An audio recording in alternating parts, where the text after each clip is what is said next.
Hi, I'm rickdior, and today we're going to talk about playing jazz in odd time signatures.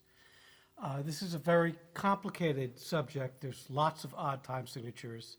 The most common ones in jazz being 5/4, 7/4. If you look at it in a simple way, odd time signatures are just a combination of two different time signatures that are more common, 3/4 and 4/4. Or 2/4. So if you learn to play in 3/4 and 4, as most of you probably know, you can play in any time signature easily. So when I'm teaching this subject, normally I start teaching 3/4. Most of my advanced students have already played in 4 for quite a while. Jazz is the genre we're talking about today, by the way. So I'll teach them several different 3/4 rhythms. And mainly those are changed with the hi-hat. The ride cymbal stays pretty common. Now, so the 3/4 rhythm would be this.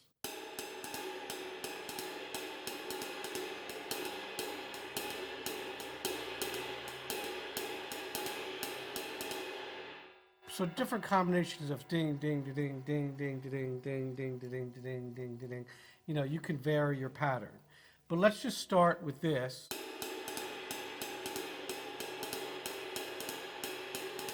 Then we can add some hi-hat to that. So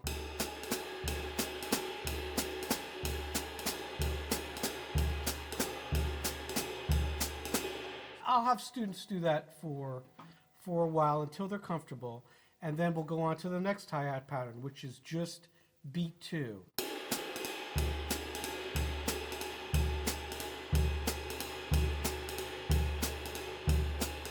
You notice I'm just putting my bass drum nice and lightly on beat 1.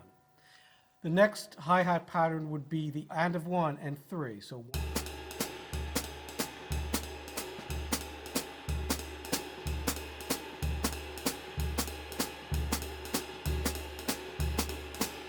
now we're getting a little bit more complicated. Then there's also a bunch of splash hi-hat patterns. By splash, I mean you're splashing the hi-hat with your heel.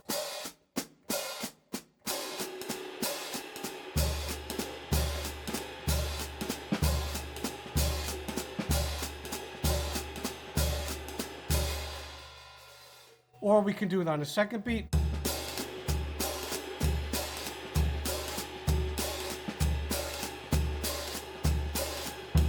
third beat.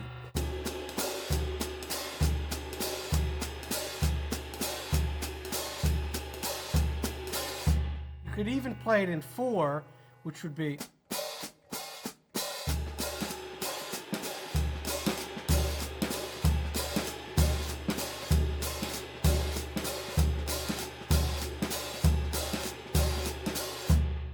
So that can be kind of interesting.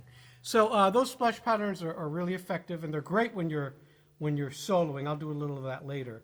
You can set that as an ostinato and just solo over it. So once you've gotten the hi-hat and the cymbal, you could start adding some snare drum. So your snare drum can just fill in.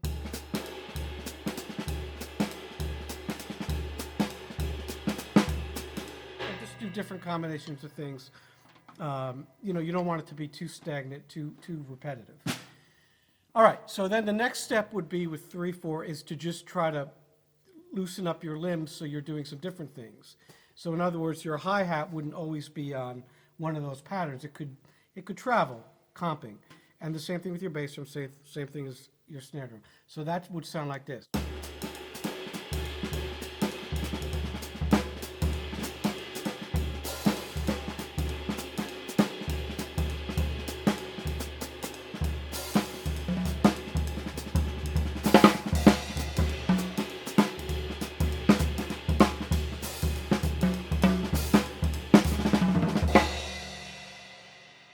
That's a little bit of an independent kind of 3/4 groove. Great players who do that are Roy Haynes, Jack DeJohnette, Jeff Ballard, lots of different. Bill Stewart does that really, really well.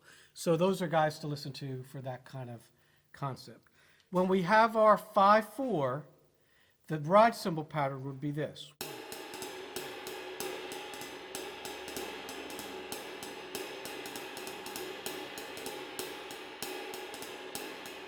So you're basically thinking 1, 2, 3, 4, 5, 1, 2, 3,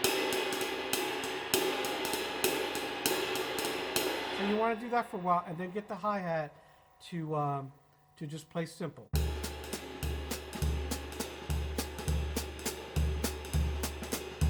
The bass drum can also accent on the 1, 2, 3, 4, 5. 1, 2, 3, 4, 5.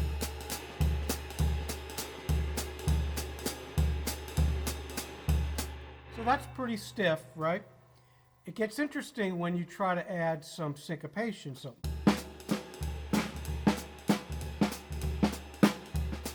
and of course that's take 5. Everybody's heard that, right?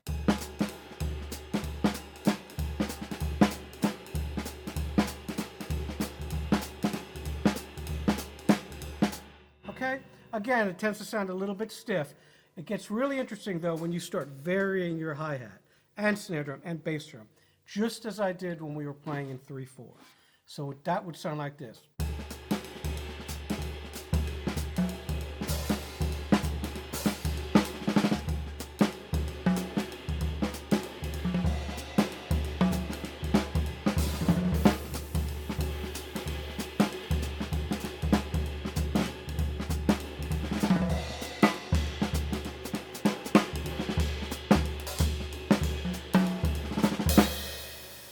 So yeah, there's a lot of syncopation. I know that seems a little complicated, but that's a combination of me putting together that 3/4 concept with the roaming snare drum and hi-hat and changing my cymbal pattern up some.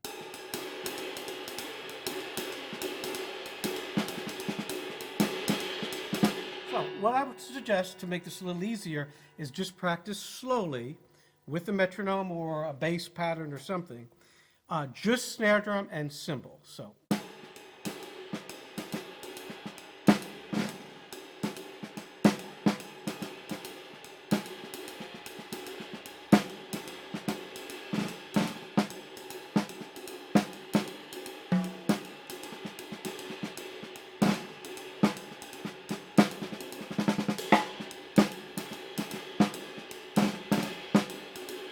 So on. Just, again, as long as you can with the recording. It's very important to do it with some sort of device, like a metronome, a recording, a sequence pattern. That's incredibly important.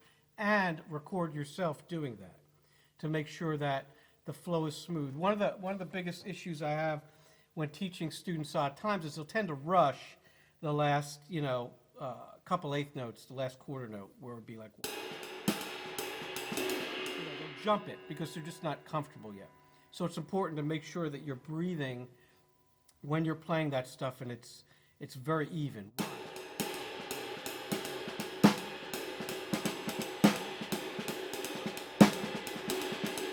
Okay? Now, odd times can also be very fast, which is super hard. So if you're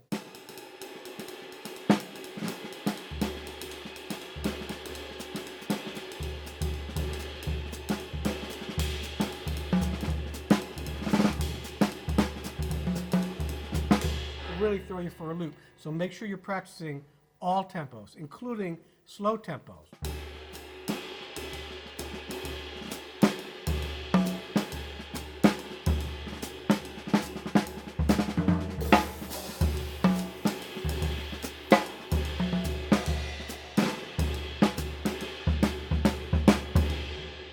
Okay? Now, you can also play these time signatures with a Latin feel. So.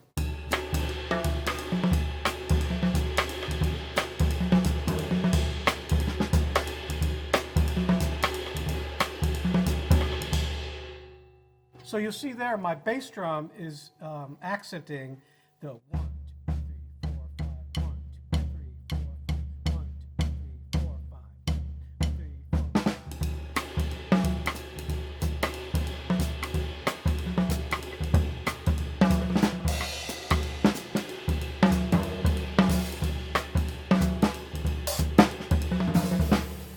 Okay? So you're laying down that groove with the bass drum, which you wouldn't necessarily do if you're playing with the swing feel. You wouldn't go. strum's too heavy there. But for the Latin stuff,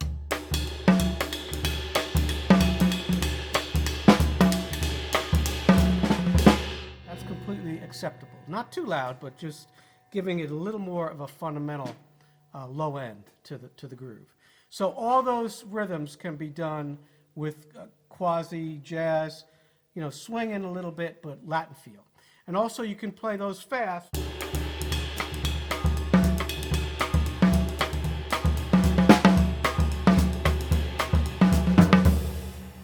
There's also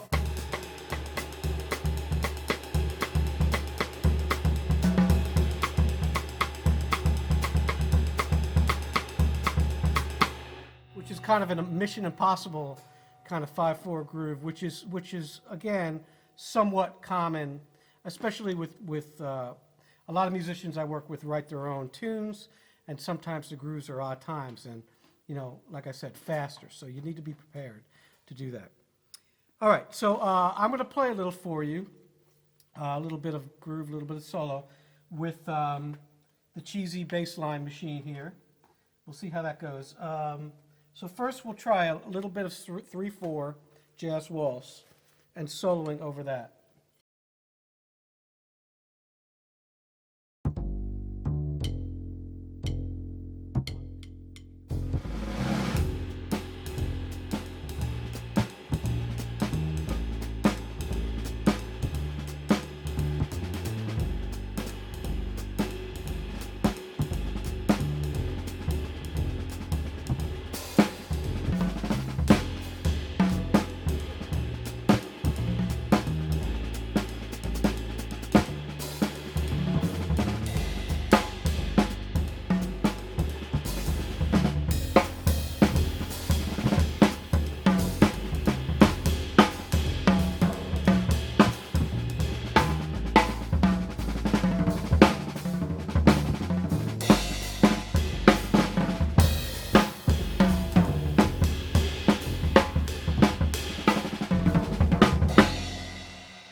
There you have just a regular 3/4, part of our odd time sequence.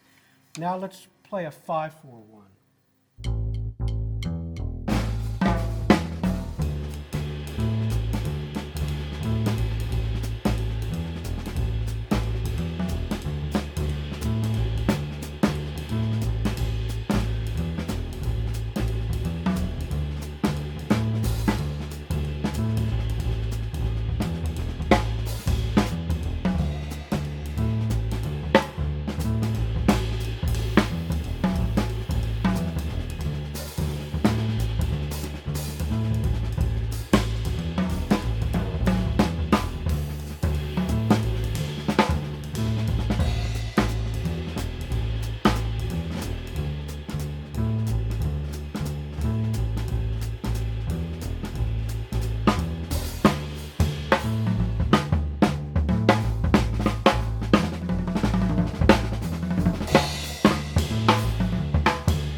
You get the idea. So some of that time I was playing pretty simple 5/4 time, but then I was soloing and playing over the bar line. Sometimes you can play in 4, and a certain number of bars will add up to that 5/4. You play, that's called playing over the bar line. Makes it very interesting. The thing about that is you got to make sure the musicians you're playing with are really, really solid, so that they, don't get lost in that. But they'll catch you like a safety net. And the last thing I'm going to do today is do a little hi-hat splash soloing, like I showed you or told you about as well, with the hi-hat doing. We'll do a little of that in 3/4. So.